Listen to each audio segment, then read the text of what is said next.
বিসমিল্লাহির রহমানির রহিম।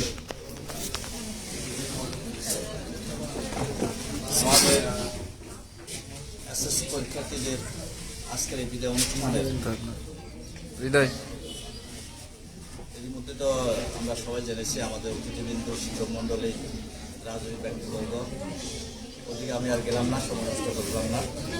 সম্মানিত শিক্ষক মণ্ডলী এবং অতিথিবৃন্দ এবং আমাদের প্রিয় ছাত্রদের ভাই বোনেরা, সবাইকে সংগ্রামী সালাম এবং শুভেচ্ছা জানাচ্ছি। আসলে আজকের এই বিদায় অনুষ্ঠানের পরিবেশটা একটু ভিন্ন রকম। বিশেষ করে আমাদের প্রিয় ছাত্রী, নামটা মামুনা মাহফুজ এবং আমাদের শাহজাহান শেরার দুলাল ভাই এবং আমাদের স্যার নাইমুল ইসলাম স্যার সহ যারা বক্তব্য দিয়েছেন, তারা সবাই আমাদেরকে মনে হয় বেশিরভাগ আমাদের উপস্থিত যারা আছে বেশিরভাগই চোখে পানি এসেছে। আমরা সবাই কিন্তু খুব বেশি আবেগান্বিত হয়েছি। বিদায় অনুষ্ঠানটা আসলে এরকমই হওয়া উচিত। দীর্ঘ সময় ধরে তোমরা যারা এই স্কুলের ছাত্রী হিসাবে আমাদের শিক্ষকদের খুব কাছে ছিলেন, ওনাদের সহযোগিতা, ওনাদের ভালোবাসায় জীবনের সবচেয়ে গুরুত্বপূর্ণ শিক্ষা জীবনটা ধাপটা তোমরা অতিক্রম করতে যাচ্ছ। আসলে আমরা যারা এই স্কুল জীবন, ইউনিভার্সিটি জীবন শেষ করে আসছি, আমাদের কাছে এখনো মনে হয় যে আমাদের উচ্চ বিদ্যালয়ের এই শিক্ষার সময়টাই হচ্ছে আমাদের কাছে খুব বেশি আবেগের, খুব বেশি গুরুত্বপূর্ণ। কারণ এখনো যখন আমরা দেখি আমাদের ওই যে স্কুল জীবনের কোনো বন্ধু, কোনো ক্লাসমেটকে আমরা এখনো যখন সামনে পাই, আমরা যেন মানে বুকটা যেন ভরে যায়, খুব ভালো কিছু ফিল করি আমরা, যে যেন অনেক আপন কাউকে পেয়েছি। এটা কিন্তু প্রাইমারি স্কুল এবং ইউনিভার্সিটি জীবনের ক্লাসমেটে দেখলে এটা অনুভব হয় না। এটা আমাদের জন্য অত্যন্ত গুরুত্বপূর্ণ। আমাদের স্যার ওনার মায়ের কথা আসছে, আবেগান্বিত হয়েছেন। আমারও বাবা নাই। তোমাদেরকে একটা বিষয় বুঝতে হবে, তোমাদের এই শিক্ষা জীবনের সাথে, তোমাদের এই পরীক্ষার সাথে তোমাদের বাবা মায়ের, বিশেষ করে বাবা মা পরিবারে তো আছে, বাবা মায়ের কিন্তু অনেক বড় একটা প্রত্যাশা জড়িয়ে আছে। তোমরা যদি এটা অনুভব না করো, তাহলে মনে হয় যে তোমরা মন থেকে তোমাদের প্রচেষ্টাটা আসবে না। আমি ব্যক্তিগতভাবে খুব শক্ত মনের মানুষ না হলেও আমি কিন্তু সহজে আমার চোখে পানি আসে না। আমি যে কোনো পরিস্থিতিতে আমি মনে করি এটাই হচ্ছে নির্ধারিত, এই পরিস্থিতিটা আল্লাহর পক্ষ থেকে হয়তো নির্ধারিত, এটা হবেই। আমি এটা এভাবে মেনে নিয়ে আমি একে সামাল দেওয়ার চেষ্টা করি। ছোটবেলা থেকে যে কোনো পরিস্থিতিতে আমি ওইভাবে সামাল দেওয়ার চেষ্টা করি। কিন্তু দুইটা পরিস্থিতি আমি সামলাতে পারি না কখনো।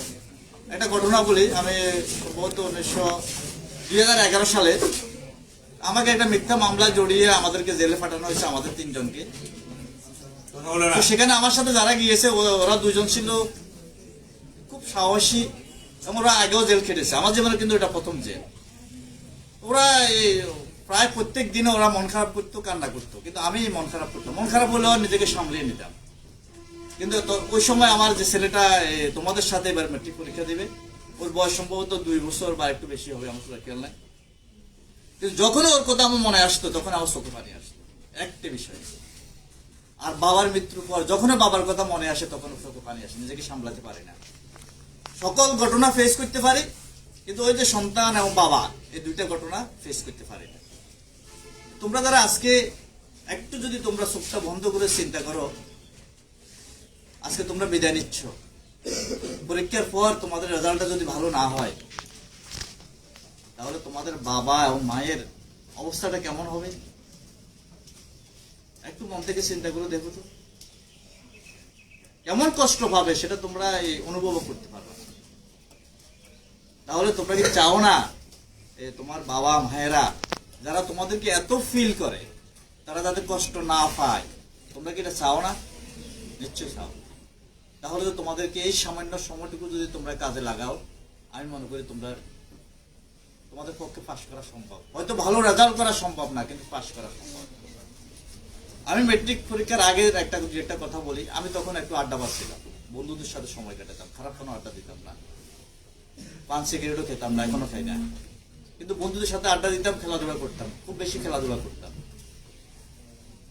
কিন্তু আমার টার্গেটটা ছিল যতই ব্যস্ততা থাকুক, যতই সময় নষ্ট করি না কেন, প্রত্যেকটা দিন কমপক্ষে 1 ঘন্টা আমি পড়বই। সেটা যদি রাতে 12টা থেকে 1টা হোক, 2টা থেকে 3টা হোক, 9টা থেকে 10টা হোক, যে সময়টা হোক, মানে প্রত্যেকদিন রাত্রে আমার টার্গেট ছিল যে কোনো পরিস্থিতি, যে কোনো অবস্থায় 1 ঘন্টা আমি পড়বই। আর পরীক্ষার কিছুদিন আগের কথা আমি বলি, তোমরা এই কাজটা যদি করো আমার মনে হয় যে তোমাদের কাজে আসবে। তোমরা যদি আজকে সিদ্ধান্ত নাও পরীক্ষার আগ পর্যন্ত শুধু নিজের খাওয়া দাওয়া, একটুখানি রেস্ট, আর একদিন সকাল থেকে শুরু করবা, একদিন সকালে টেবিল থেকে উঠবা, একদিনে তোমাদের একটা সাবজেক্ট শেষ করা সম্ভব হবে। পাশ করা আমার কোনো কষ্ট হতো না। দেখতে হবে একদিনে একটা সাবজেক্ট, আমার পাশ করার জন্য যে একটা সাবজেক্ট যেটুকু পড়া এটুকু আমি পড়তে পারতাম, এটা তোমাদের পক্ষে সম্ভব। সময় যেটুকু নষ্ট হয়ে গেছে শেষ। আজকে সিদ্ধান্ত নাও, তোমাকে আজকে শিক্ষা নেওয়ার জন্য যেটুকু সময় আছে এটুকু সময় তুমি পড়বা, কিন্তু পাস করার জন্য তোমার পড়তে হবে। যেটুকু শিক্ষা অর্জন দরকার সেটা তুমি দীর্ঘ 9 বছর 10 বছর পড়ছো, 5 বছর 6 বছর পড়ছো। এখন আর তোমাকেও চিন্তা করার দরকার নাই যে আমাকে কিছু জানতে হবে, শিখতে হবে, এই জন্য পড়তে হবে না। শেষ পড়া শেষ। এখন তোমাকে যেটুকু সময়, আগামী যে কয়টা দিন সময় আছে তোমাকে পড়তে হবে শুধুমাত্র পাস করার জন্য। তোমাকে টার্গেট করে ভেবেচিন্তে টার্গেট করতে হবে, সে টার্গেট করে সে পড়াটা শেষ করতে হবে। তুমি যদি আগামী এই কয়টা সময় তোমরা যদি সময় দিতে পারো, নিজেকে বইয়ের সাথে থাকতে পারো, নিশ্চিতভাবে তোমরা হয়তো ভালো রেজাল্ট করতে পারবে না। আমি মনে করি নিশ্চিতভাবে আমাদের একজন ছাত্রছাত্রী ফেল করবো না, সবাই পাস করবে। ঠিক। কিন্তু ভাবে সিদ্ধান্ত নিতে হবে। মোবাইল অনেক টিপাটিপি করেছো, অনেক ব্যবহার করেছো, ব্যবহার করার যথেষ্ট সময় পাবা। আগামী এই কয়টা দিন মোবাইল ব্যবহার করো, তবে দিনে আধা ঘন্টার বেশি সময় নয়। পরীক্ষা শেষ হলে ইচ্ছা মতো মোবাইলটা ব্যবহার করতে পারবা। আগামী কদিনও মোবাইলটা ব্যবহার করো, কিন্তু দিনে আধা ঘন্টার বেশি সময় নয়। অন্তত নিজেদের বাবা মায়ের চিন্তাটা করে, বাবা মায়ের কথা বাদে দাও। আজকে যে আমরা তোমরা যারা এখানে বিদায় নিচ্ছ, আমরা যদি পরীক্ষার শেষে রেজাল্টের পরে যদি আমরা মনে করি যে আমরা একটা সংবর্ধনার আয়োজন করবো যারা পাস করেছে, আমরা একটা সংবর্ধনার আয়োজন করবো, আমি স্যারকে সেটা বলবো, যারা পাস করেছে আগামী দিনে খুবই সুন্দরভাবে, অনেক সুন্দরভাবে যেন একটা সংবর্ধনার আয়োজন করা হয়। সেই দিন যদি তোমরা যদি সেদিন যদি কেউ যদি ফেল করার কারণে আসতে না পারো, তোমাদের মনের অবস্থা কেমন হবে একটু চিন্তা করো তো। যদি ফেল করার কারণে তোমার আরো 5টা সহকর্মী ক্লাসমেট ওই যে রেজাল্ট জানার পরে আনন্দ করবে, কেক কাটবে, সে অবস্থায় তোমরা যারা এই সময়টা নষ্ট করে কাজে না লাগানোর কারণে ফার্স্টটা করতে পারবে না, তাদের মনের অবস্থা কেমন হবে একটু চিন্তা করে দেখো তো। চিন্তাটা আগেই করো, পরীক্ষার পরে চিন্তা করলে তা কোনো কাজে আসবে না। এটুকু যদি একটু চিন্তা করে দেখো যে তোমার মনের অবস্থা কেমন হবে, কি পরিস্থিতি তোমাকে ফেস করতে হবে, তোমার বাবা মায়ের মনের অবস্থা কেমন হবে, কি পরিস্থিতি তারা ফেস করবে, যদি এই চিন্তাটা এখন করো, আজকেও করো, তোমাদের পক্ষে পাস করা সম্ভব আমি মনে করি। আমরা সবাই তো পাস করে আসছি, আমাদের সঙ্গে নকলের ব্যবস্থা ছিল না, এ প্রচলন ছিল না, মাঝখানে আসছে, এখন এটা আবার বন্ধ হওয়ার পথে আসছে। আমাদেরকে পাস করি, আমাদেরকেও ঠিক ছিল, আমাদের সময় ছিল না। আমরা তো এখানে অনেকে আছে, আমিও মেট্রিক পাস করছি কিন্তু 1991 সালে, একেবারে কম হয় না, 91 সালে। এমএসসি পাস করছি সে 1996 সালে, তাও অনেক বছর হয়ে গেছে, একেবারে কম সময় হয় না। তাহলে তো এই এখনকার সময়ে একটু আশেপাশে অপারেশন করার কিছুটা সুযোগ আছে, সে সময়ে ওইরকম তেমন একটা সুযোগ ছিল না। তাহলে তোমরা যদি একটু এই দৃঢ়ভাবে সিদ্ধান্ত নাও যে তোমাকে পাস করতেই হবে, তোমার পক্ষে পাস করা সম্ভব, এই সিদ্ধান্তটা একটু দয়া করে নাও। আমাদের স্কুলের সম্মানটা যেহেতু বাড়ে, তোমাদের বাবা মায়ের যে আশা, সে আশাটা যেন পূরণ হয়, এবং তোমাদেরকে যেন এই লজ্জার মুখোমুখি হতে না হয়। এই জন্য তোমাদেরকে আজকে এখন থেকে একটা সিদ্ধান্ত নাও যে আমাকে পাস করতে হবে, যে কোনো অবস্থায় আমি পাস করবো ইনশাআল্লাহ, আমাকে কাজ করতেই হবে। তাহলে একেবারে সম্ভব। যদি অবহেলা না করো যদি অবহেলা না করো তাহলে তোমাদের এই জীবনের জন্য এটা একটা গুরুত্বপূর্ণ সময়।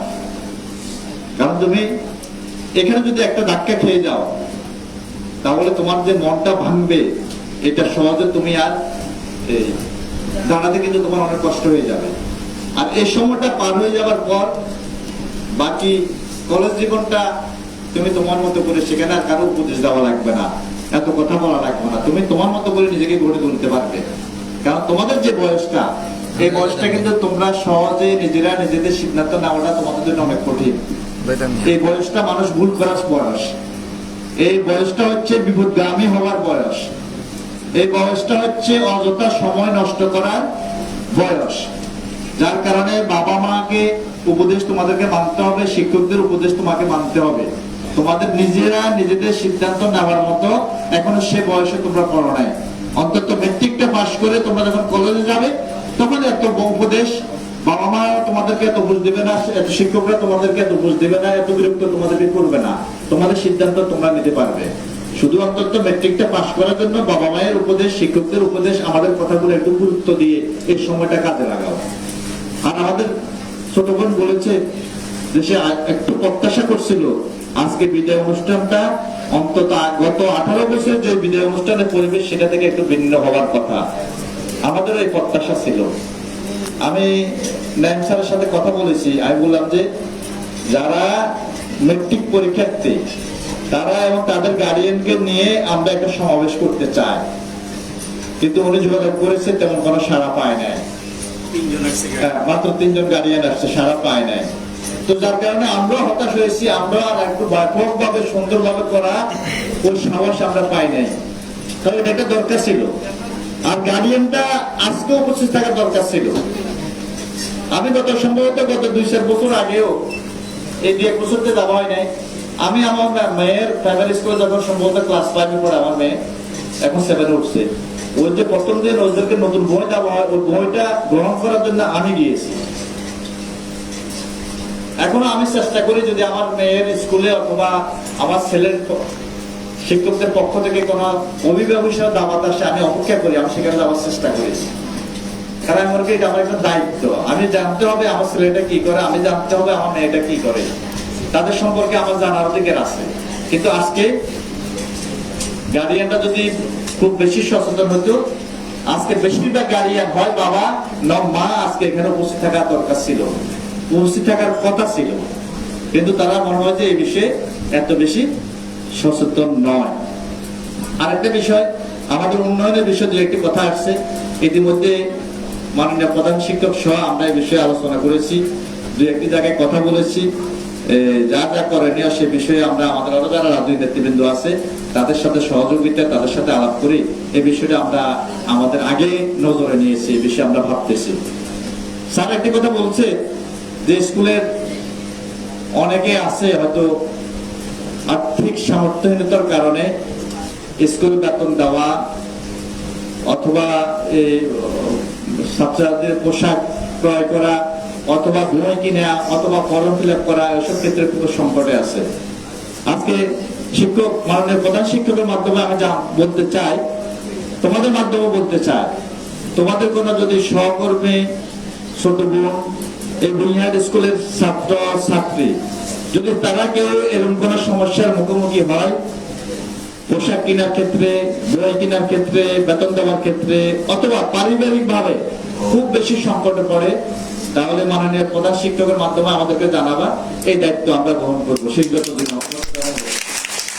আমাদের বুনিয়াদ স্কুলের কোন ছাত্র কোন ছাত্রী টাকার অভাবে পড়ালেখা বন্ধ করবে সেটা আমরা মেনে নেব না, সে দায়িত্ব আমরা গ্রহণ করবো।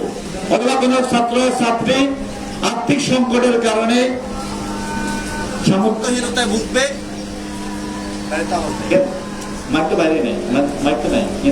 সামর্থ্যহীনতা যদি ভুগে তার পরিবারের সে বিষয়ে আমরা কিছু করার চেষ্টা করব, তাদের পাশে থাকার চেষ্টা করবে, প্রতিশ্রুতি দিচ্ছি। আর একটা বিষয়, যারা সাবেক ছাত্র ছাত্রী, আমি স্যারকে বলবো যদি এরকম একটা উদ্যোগ নেওয়া যায়, সাবেক ছাত্র ছাত্রীদের উদ্যোগে একটা পুনর্মিলনী অনুষ্ঠান করা যায় কিনা স্কুলে, পাশাপাশি পাশাপাশি স্কুল থেকে যারা বিভিন্ন জায়গায় ভালো জায়গায় গুণীজনের জন্ম হয়েছে যাদের, সে একই সাথে সে গুণীজনের সম্বর্ধনা আয়োজন করা যায় কিনা আমরা সেই বিষয়টা স্যারকে দেখবো, আমরা এই বিষয়টা গ্রহণ করবো।